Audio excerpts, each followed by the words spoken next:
ఓం సాయిరాం. బాబా భక్తులందరికీ కూడా నమస్కారం అండి. అందరూ కూడా సుఖంగా సంతోషంగా ఎప్పుడూ కూడా ఆనందంగా ఉండాలి అని చెప్పి ఆ బాబాగారి తరపున నేను కూడా మనస్ఫూర్తిగా కోరుకుంటున్నాను. ఈరోజు బాబాగారు అందించే సందేశం ఏంటి అంటే కనుక, తల్లి, జూలై 1 లోపు ఇలా చేస్తే చాలు, ఒక వ్యక్తి నిన్ను జన్మలో మర్చిపోరు, వీరితో మాత్రం అస్సలు మాట్లాడకమ్మా అని చెప్పి ఏదో ఒక తెలియని సందేశాన్ని ఈరోజు బాబాగారు మనకి అందించాలి అనుకుంటున్నారండి.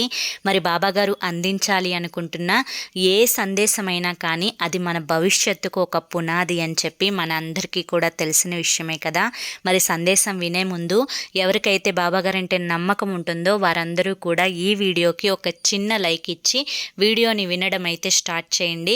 కింద కామెంట్ సెక్షన్లో తప్పకుండా ఓం సాయిరామ్ అని చెప్పి కామెంట్ చేయండి. ఇక చాలామంది కూడా గురువుగారి గురించి అడుగుతున్నారండి. అక్క, ఎన్నో రకాల కష్టాలతో ఇబ్బంది పడుతున్నామక్క, గురువుగారి గురించి చెప్పండి అక్క అని చెప్పి అడుగుతున్నారు. వారి కోసం శ్రీ షిరిడి సాయిబాబా ఆశీస్సులతో జ్యోతిష్యం చెప్పబడును. గురూజీ శివరామరాజు గారు. Phone number 9959422552. మీరు ఇప్పటి వరకు ఎన్నో చోట్ల జ్యోతిష్యం చెప్పించుకొని విసిగిపోయి ఉంటారు. కానీ ఒక్కసారి నమ్మకంతో ఈ గురువు గారిని కాంటాక్ట్ అవ్వండి. మీ సమస్యలు ఏవైనా కానివ్వండి, ప్రేమ, పెళ్లి, ఉద్యోగం, రాజకీయం, సంతానం లేక ఇబ్బంది పడుతున్నా, భార్యాభర్తల మధ్య గొడవలున్నా, అప్పుల సమస్యలున్నా, ఇలా ఎటువంటి సమస్యలకైనా కానీ గురువుగారు పూజలు చేసి ఆ సమస్యలకు తగిన పరిష్కారాన్ని చూపిస్తారు. ఈ గురువుగారు చెప్పింది చెప్పినట్లు 100% జరుగుతుంది. నమ్మకంతో కాల్ చేయండి.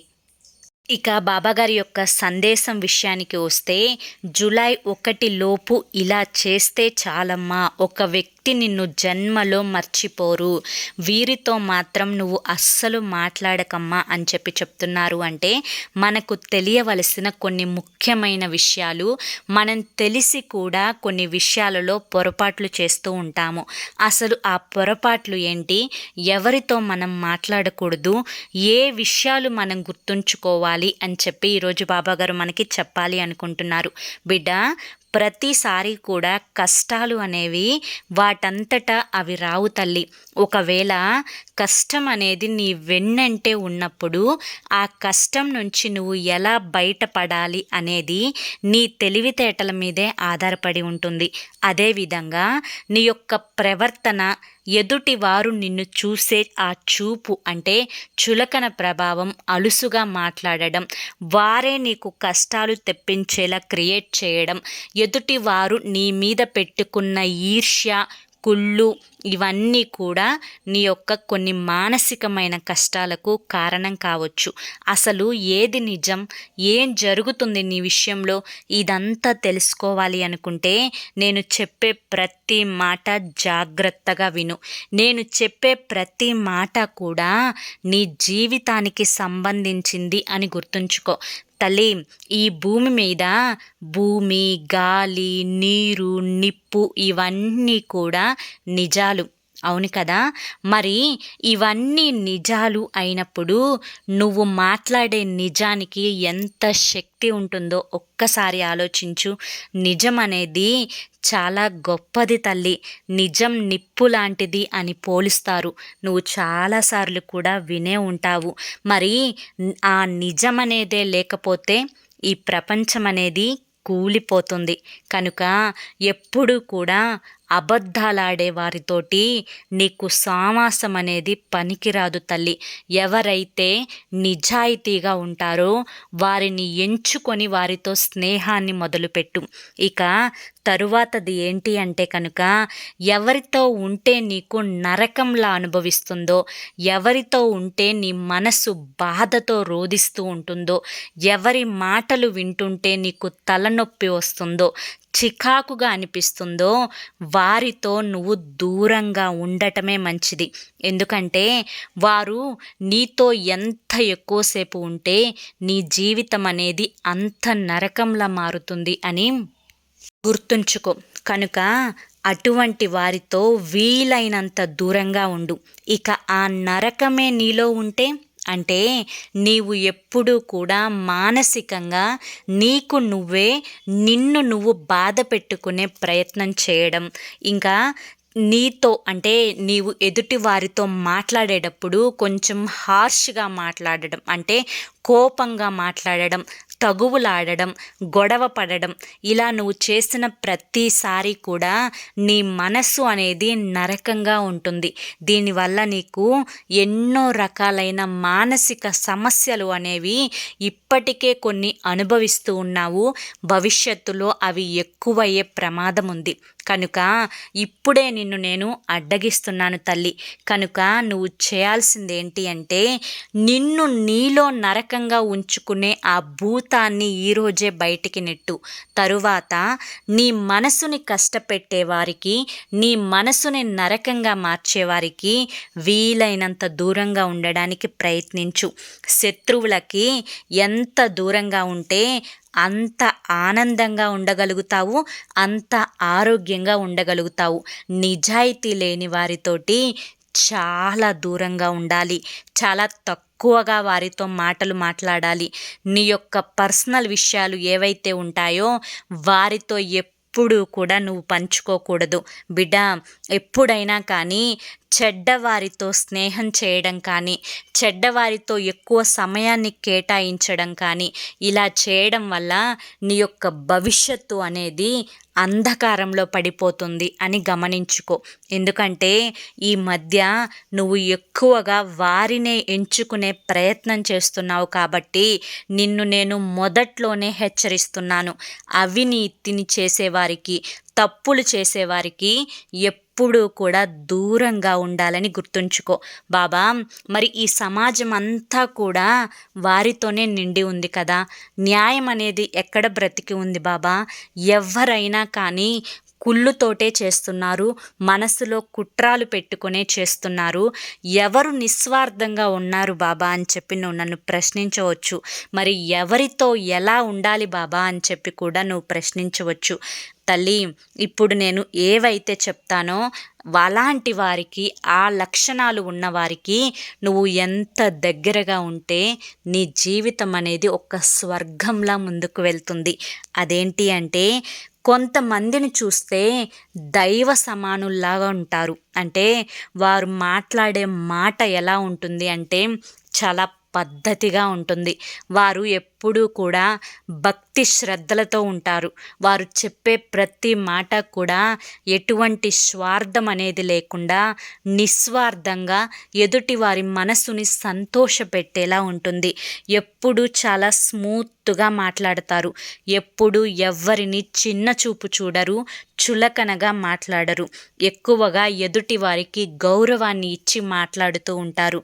ఇటువంటి వారికి నువ్వు చాలా దగ్గరగా ఉండాలి. ప్రేమ వల్ల ఏర్పడిన బంధం అనేది ఎప్పుడూ కూడా బలంగా ఉంటుంది. కానీ ఇప్పుడున్న ఈ సమాజంలో ఆ బంధం అనేది ఒక బానిసత్వంలాగా మారుతుంది. అంటే ఇలా చేస్తే, అంటే నీ యొక్క సరిహద్దులు ఏవైతే ఉంటాయో, నీ కంఫర్ట్ జోన్ ఏదైతే ఉందో అందులోనే ఉండిపోయి అదే ప్రేమ అనుకొని అక్కడి నుంచి ఒక్క అడుగు కూడా ముందుకు వేయలేక ఎక్కడున్న దానివి అక్కడే ఉండిపోతున్నావు. అలా కాకుండా ఆ ప్రేమను నువ్వు ఇంకా బలపరుచుకోవాలి అంటే నువ్వు చేయాల్సింది కూడా చెయ్యాలి అని గుర్తుంచుకో. బిడ్డ, నువ్వు బతికిన ఒక్క క్షణమైనా కానీ అర్థవంతంగా బ్రతకాలి. వీడు బ్రతికితే ఏంటి, చస్తే ఏంటి, వీడి వల్ల మనకు ఏం ఉపయోగం ఉంది అని చెప్పి ఎన్నోసార్లు ఎవరో అంటుంటే నువ్వు విని ఉండవచ్చు, లేదా నిన్ను ఎవరైనా అని ఉండవచ్చు. అలా ఎప్పుడూ కూడా అనిపించుకోకూడదమ్మా. ఎప్పుడైనా కానీ నీవు బ్రతికిన ఒక్క క్షణమైనా కానీ చాలా అందంగా ఉండాలి, చాలా అర్థవంతంగా ఉండాలి. నిన్ను నువ్వు ఎప్పుడూ కూడా సంతోషంగా ఉంచుకోవడానికి ఈ 3 పనులు అనేవి నువ్వు ఖచ్చితంగా చేయాలి. 1, నువ్వు సంతోషంగా ఉండాలి అంటే వినడం నేర్చుకోవాలి. అసలు ఎదుటివారు నీతో ఏం చెప్తున్నారు, ఏం మాట్లాడుతున్నారు అని చెప్పి మొదట నువ్వు ఆ మాటల్లో ఉండే ఆంతర్యం ఏంటో తెలుసుకోవడం కోసం దాన్ని జాగ్రత్తగా వినాలి. తరువాత ఆలోచించడం నేర్చుకోవాలి. ఏ పనైనా కానీ ఆతృతగా, కంగారుగా చేయకూడదు. అది ఎందుకు చేయాలి, దానివల్ల ఉపయోగం ఏంటి అని చెప్పి ఆలోచించుకొని చేయాలి. ఇక నువ్వు సంతోషంగా ఉండడం కోసం కనీసం రోజుకి ఒక 20 నిమిషాలు అయినా కానీ నీ యొక్క సంతోషకరమైన విషయాలను మనసులో తలుచుకుంటూ ఆనందంగా ధ్యానం చేయాలి. దీనివల్ల నీ యొక్క మానసిక స్థితి అనేది చాలా చక్కగా ఉంటుంది. ఎవరైతే అవతలి వారిని ఎక్కువగా ప్రేమిస్తారో, గౌరవిస్తారో వారికి ఎప్పుడూ కూడా మంచే జరుగుతుంది తల్లి. కనుక ఎప్పుడు ఎదుటి వారిని ప్రేమించడం, గౌరవించడం నేర్చుకో. దీనివల్ల నీకు ఎంత మంచి జరుగుతుంది అంటే అది నువ్వు కలలో కూడా ఊహించలేవు. ఇక నీ దగ్గర 100 రూపాయలుంటే ఒక్క రూపాయి అయినా దానం చేయడానికి ఎక్కువ ఆసక్తిని చూపించు. దీనివల్ల నీకు భగవంతుడు తిరిగి ఒక్క రూపాయికి 100 రూపాయలు తిరిగి ఇస్తాడు. అది నీ జీవితాన్ని చాలా సంతోషంగా ఉంచుతుంది. బిడ్డ, ఎప్పుడైనా ఒక సముద్రంలో శంఖాలు దొరుకుతాయి, వజ్రాలు దొరుకుతాయి. కానీ శంఖం అనేది పేదవాడికే దొరుకుతుంది, వజ్రం అనేది డబ్బున్న వాడికే దొరుకుతుంది. ఎందుకంటే శంఖం అనేది తనలో అన్నీ దాచుకోవాలని చూస్తుంది, కానీ వజ్రం అలా ఆలోచించదు. కనుక వజ్రం బాగా సంపన్నుడికి దొరికితే శంఖమేమో పేదవాడికి దొరుకుతుంది. కనుక నీవు ఎప్పుడూ కూడా నీ దగ్గరున్నది దాచుకోవాలి, దాన్ని ఇంకాస్త పొదుపు చేయాలి, ఇంకాస్త పోగు చేయాలి అని చూడకూడదు. అలా అని దాచుకోవడాన్ని తప్పు అని నేను చెప్పడం లేదు. నీ అవసరాలకు తగినంత దాచుకొని మిగిలింది మంచి పనులకు, దానానికి ఉపయోగించుకోవాలి. అర్థమైంది కదా బిడ్డ?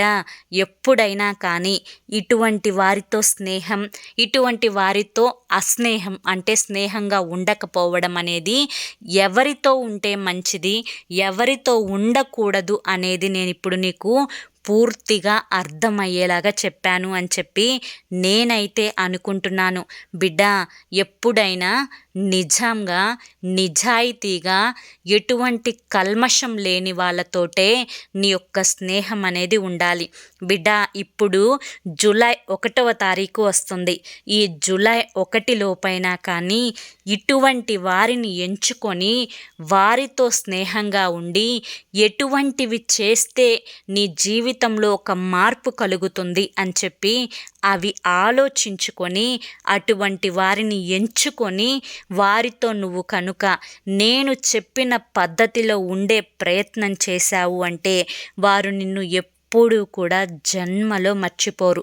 నేను ఎవరితోనైతే అస్సలు మాట్లాడొద్దు అని చెప్పానో వారితో మాత్రం ఎంతవరకు దూరంగా ఉంటే నీ జీవితం అనేది అంత బాగుంటుంది అని గుర్తుంచుకో. ఎప్పుడు అంటూ ఉంటావు కదా తల్లి. బిడ్డ, ఎప్పుడైనా కానీ నేను నీతో అప్పుడు ఇదే చెప్పాను, ఇప్పుడు కూడా ఇదే చెప్తున్నాను. నువ్వు అంటున్న మాటలకి నా సమాధానం ఏంటి అంటే, బాబా మంచి వాళ్ళకే ఎందుకు ఇన్ని కష్టాలు, ఏ కల్మషం లేని వాళ్ళకే ఎందుకు ఇన్ని బాధలు, మనసులో ఒకటి ఉంచుకొని ఎప్పుడు ఎదుటి వారిని తప్పులు చూపిస్తూ ఉంటారే, వారెందుకు బాబా అంత ఆనందంగా గడుపుతున్నారు? ఏ తప్పు చేయకుండానే అందరి దృష్టిలో కొంతమంది మమ్మల్ని తప్పుడు మనుషులుగా చూపించే ప్రయత్నం చేస్తున్నారు కదా, వారెందుకు బాబా మా మీద ఇలా ఏడుస్తున్నారు అని చెప్పి. తల్లి, ఇది కేవలం నీ ఒక్క జీవితంలోనే జరుగుతుంది అని చెప్పి భ్రమపడుతున్నావు. ప్రతి ఒక్కరి జీవితంలో ప్రస్తుత కాలంలో ఇదే జరుగుతుంది. కానీ చివరికి జరిగేదేంటో చెప్పేదా? ఎప్పుడూ కూడా న్యాయంగా ఉండే వాళ్ళకి నేను న్యాయాన్నే చేస్తాను. అన్యాయం చేయాలని ఎదుటివారు ఎప్పుడు నవ్వుతూ ఉంటే చూడలేని తత్వాన్ని చూపించే వాళ్ళని, ఎప్పుడు మనసులో కుట్ర కల్మషం ఉన్న వాళ్ళని, వారికి కూడా భవిష్యత్తులో అటువంటివే చూపిస్తాను. ఎందుకంటే నిజం ఎప్పుడైనా కానీ నిజాయితీగా బ్రతికే వారిని ఆనందంగా ఉంచుతుంది. అలా అని చెప్పి ఎప్పుడూ కూడా నిన్ను తక్కువ చేసుకునే ప్రయత్నం చేయకు తల్లి. ఎందుకంటే ఒక తండ్రి స్థానంలో ఉండి ఆ బాధ ఎలా ఉంటుందో నేను అనుభవిస్తున్నాను. నా బిడ్డ చాలా బుద్ధిమంతురాలు, చాలా మంచి వ్యక్తిత్వం కలది. కానీ తను ఇవాల్టి రోజున ఒక ఒంటరితనాన్ని అనుభవిస్తుంది అని చెప్పి ఎప్పుడూ కూడా నాలో నేను మదన పడిపోతూ ఉన్నాను. ఎందుకంటే బిడ్డ, ఈ రోజున నువ్వు ఒంటరిగా ఉండవచ్చు, కానీ నీకంటూ ఒక రోజు అనేది తప్పకుండా వస్తుంది. అసలు నిజాలు ఏంటి, ఎవరు మంచివారు, ఎవరు చెడ్డవారు, ఎవరు ఏది మనసులో పెట్టుకొని ఏం చేస్తున్నారు అనేది పూర్తిగా అందరికీ తెలుస్తుంది. అప్పటి వరకు కాస్త నువ్వు ఓపిక పట్టాలి బిడ్డ. ఇప్పటికైనా కానీ ఎవరు ఎలాంటి వారు అని చెప్పి నీకు తెలిసినందుకు నాకు సంతోషంగా ఉంది. అలాంటి వారితో నువ్వు కూడా అలాగే ఉండాలి తల్లి. ఎప్పుడూ మంచితనం అనేది పనికి రాదు కదా తల్లి, కానీ ఎప్పుడు నిన్ను నువ్వు కష్టపెట్టుకోవద్దు. అలాగని చెప్పి నీ వల్ల ఎవరు నష్టపోకూడదు అని గుర్తుంచుకో. కనుక ఎదుటి వారికి మాటలతోనే చెప్పుతో కొట్టినట్లుగా బుద్ధి చెప్పడం నేర్చుకో. వారు చేసిన తప్పులు ఏవైతే ఉన్నాయో అవి నీకు తెలుసు అన్నట్లుగా ముందుగానే వారితో నువ్వు మాట్లాడి చూపించు. ఎల్లకాలం నువ్వు చిన్న పిల్లవి కాదు కదా తల్లి. ఇప్పటికైనా కానీ ధైర్యాన్ని తెచ్చుకొని ఎదుటి వారి తప్పులను వేలెత్తి చూపించే అర్హత, అంత మర్యాద అనేది నీకు ఉంది అని చెప్పి వారికి తెలిసొచ్చేలా నీ మాట తీరు ఉండేలా మార్చుకో. కనుక ఇప్పటి నుంచైనా కానీ ఎదుటి వారికి తెలివిగా సమాధానం చెప్తావని చెప్పి నేను కోరుకుంటున్నాను, నమ్ముతున్నాను. కనుక జూలై 1 నుంచి ఇలా చేశావు అంటే నీ జీవితంలో నీవు వేస్ట్ అన్నవాళ్ళు, నువ్వు ఎందుకు పనికిరావు అన్నవాళ్ళు, నీకు విలువ గౌరవం ఇవ్వని వారు సైతం కూడా నీకు తప్పకుండా విలువనిస్తారు. నీకంటూ ఒక ప్రత్యేకతను ఇస్తారు. బిడ్డ, నిన్ను చూడలేకపోతున్నారు, నిన్ను చూసి ఓర్వలేకపోతున్నారు అంటేనే నీకు అర్థం అవ్వాలి కదా తల్లి. నీకంటూ ఒక ప్రత్యేకమైన స్థానం వారి దృష్టిలో ఉంది అని చెప్పి అందరితో మామూలుగా ఉండి నీ ఒక్కదాంతోనే వాళ్ళ ప్రవర్తన వేరుగా ఎందుకు ఉంటుంది అని ఆలోచించు. నువ్వు అంత ప్రత్యేకం కాబట్టి. కనుక ఇటువంటివేవి కూడా మనసులో పెట్టుకోవద్దు. వారు నిన్ను ఎలా తీసివేశారో అంతకి 10 రెట్లు వారిని నీ దృష్టిలో నుంచి తీసేసి ఈ క్షణం నుంచి, ముఖ్యంగా జూలై 1 నుంచి ఆనందంగా ఉండే ప్రయత్నం చేయి. నీ జీవితంలో ఒక కొత్త మార్పు రాబోతుంది. ఆ మార్పుని ఆనందంగా ఆస్వాదిస్తూ నీ యొక్క తెలివితేటలతో అందంగా మలుచుకునే ప్రయత్నం చెయ్యి. ఈ జీవితం చాలా చిన్నది తల్లి.